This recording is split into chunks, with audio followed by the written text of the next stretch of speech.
আল্লাহ বলছেন আল্লাহর উপরে ভরসা করো, উকিল হিসাবে আল্লাহই যথেষ্ট। আপনি ভরসা করে আছেন আপনার পীরের উপর, আপনার খাজা বাবার উপর, আপনার অমুকের উপর, তমুকের উপর।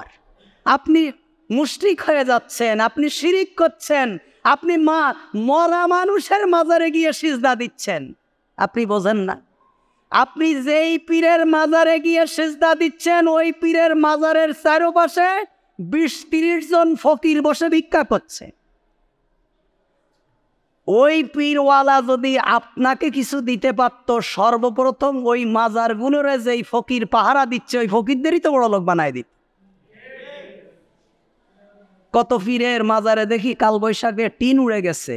মানুষ কত নির্বোধ, কত বোকা। আল্লাহ এদেরকে বোকা বলেছেন, আল্লাহ এদেরকে নির্বোধ বলেছেন, আল্লাহ এদেরকে জাহেল বলেছেন, মূর্খ বলেছেন।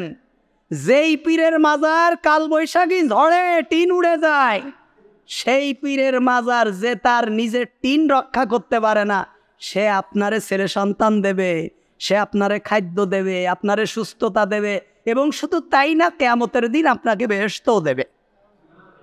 আস্তাগফিরুল্লাহিল আযীম, আস্তাগফিরুল্লাহ। আপনি আমল কম করেন কিন্তু শিরিক করেন না। কোনো ধরনের শিরিক করা যাবে না।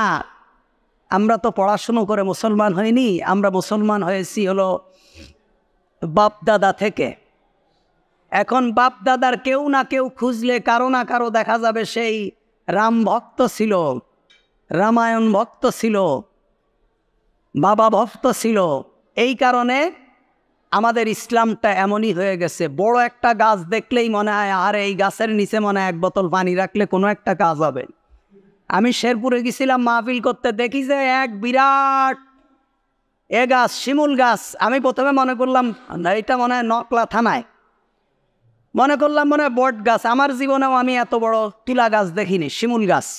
সে বিরাট আকৃতির, যারা শেরপুরের কেউ থাকলে বলতে পারবেন। দেখি যে এখানে কাঁচের বোতল, প্লাস্টিকের বোতল, সব বোতল এই খোতা কানা কোনা কানির ভিতরে রেখে গেছে সব। কেন? এইগুলো নাকি গাছের মধ্যে ইট ঝুলায় রাখছে, ইট আস্তে আস্তে আস্তে আস্তে ভারী হবে। এবার যে মহিলার নাম দিয়ে দিচ্ছে সেই মহিলার পেটও আস্তে আস্তে আস্তে আস্তে ভারী হবে। এই আকীদা পোষণ করে আপনি নামাজ পড়লেও আপনি মুশরিক, আপনি নামাজ না পড়লেও আপনি মুশরিক। এই আকীদা পোষণ করে আপনি হজ করলেও আপনি মুশরিক, না হজ করলেও আপনি মুশরিক। যে গাছের ভিতরে পাথর ঝুলায় রাখলে এই পাথর আস্তে আস্তে আস্তে আস্তে ওজন হবে, আর আমার বোর পেটে বাচ্চায় না, আমার বোর পেটও আস্তে আস্তে আস্তে আস্তে ওজন হয়ে যাবে। আস্তাগফিরুল্লাহিল আযীম।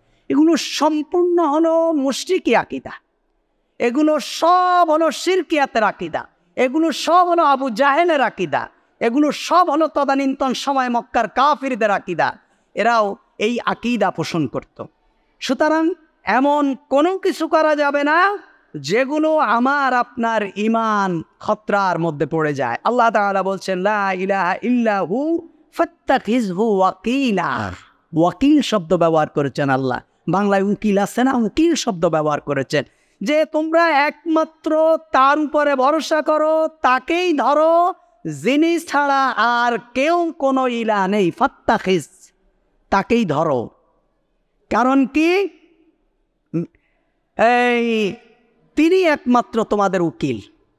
তোমাদেরকে পার করার যিনি করতে পারবেন তিনি কে?